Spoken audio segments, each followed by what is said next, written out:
महीना केवल हमें दे दे, हमारे अनुसार चले, अगर डिप्रेशन दूर हो जाए तो बताओ। चिंतन जब तुम्हारा आनंदमय भगवान का होगा, सब ठीक हो जाएगा। भगवान का चिंतन नहीं करोगे तो किसी औषधि में इतनी ताकत नहीं कि तुम्हारे चिंतन को बदल सके। यदि तुम्हारा भगवत चिंतन शुरू नहीं हुआ और जागतिक चिंतन रहा तो अंतिम निर्णय यही है, आत्महनन गति जाए।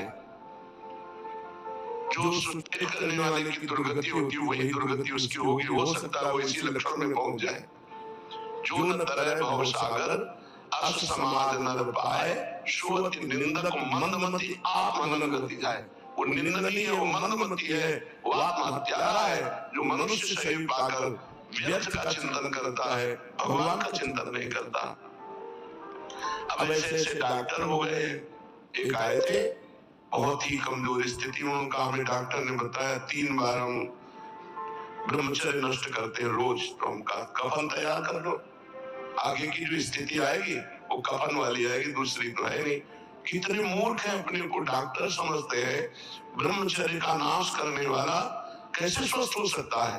ब्रह्मचारी है, कोई रोग हुआ है प्रारब्धवशात, औषधि का सपोर्ट कीजिए, फौरन ठीक हो जाएगा। नहीं ठीक होगा तो और कोई भी रोग उसे परास्त नहीं कर सकता। अब छोटे छोटे बच्चों से लेकर सब ब्रह्मचर्य नाश, तो संयम नहीं, कोई नियम नहीं, दिनचर्या कै बजे उठना है, व्यायाम करना है, दिनचर्या में हमें संध्या करना है, तब अपवित्र भोजन, अपवित्र विचार, अपवित्र चिंतन, अपवित्र क्रियाएं, तो परिणाम डिप्रेशन, परिणाम ओवर थिंकिंग इतनी बढ़ जाती है, वो परेशान हो जाता है, मन उसे परेशान कर देता है। बुरी दशा आने के पहले बुद्धि बदली जाती है और कुछ नहीं होता, बुद्धि निगेटिव हो गई, बस वो अपने आप बैठे चलेगा बिना आग के। जिसको विधाता दुख देते हैं तो पहले बुद्धि को भ्रष्ट कर देते हैं। जेका विधना दारुण दुख दीन, ताके मति पहले हरिलीन, बुद्धि हरण कर लेते। इसलिए ही सकल सुखेभ्या शुद्धतमं भक्ति सौख्यम, इस संसार में कोई सुख नहीं है, अगर सुख है तो भगवान की विशुद्ध भक्ति में। और भक्ति की पराकाष्ठा श्री धाम वृंदावन में प्रेम, प्रेम भक्ति, ढाई आकर प्रेम के पढ़े सो पंडित होए। इसलिए मूर्खता छोड़ो, जब समय मिले श्री धाम वृंदावन में आके सत्संग सुनो, बिहारी जू से, राधा वल्लभ जू से, राधा रमण जू से आंख मिलाओ, यहाँ नाम कीर्तन करो, नाम जप करो, देखो तुम्हारा जीवन कितना आनंदमय हो जाएगा।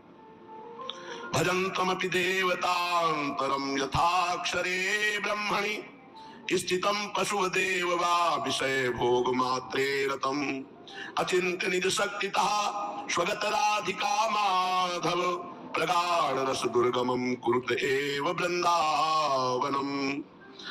अन्य देवी देवताओं की उपासना से तुम्हें विशेष लाभ मिलने वाला नहीं, जितना तुम करोगे उतना ही तुम्हें मिलेगा। लेकिन भगवान की भक्ति घर का काम है, घर की सामान है, बिना फीस के उसको प्राप्त कर लो। बिना योग्यता के परम पद प्रदान कराने वाले प्रभु श्री हरि हैं। इनका स्वभाव ऐसा है, जन अवगुण प्रभु मान न काऊ, दीन बंधु अति मृदुर स्वभाव। बड़ा करुणा में स्वभाव श्री हरि जी का है, उनसे भी बढ़कर करुणा में स्वभाव श्री प्रिया जी का है।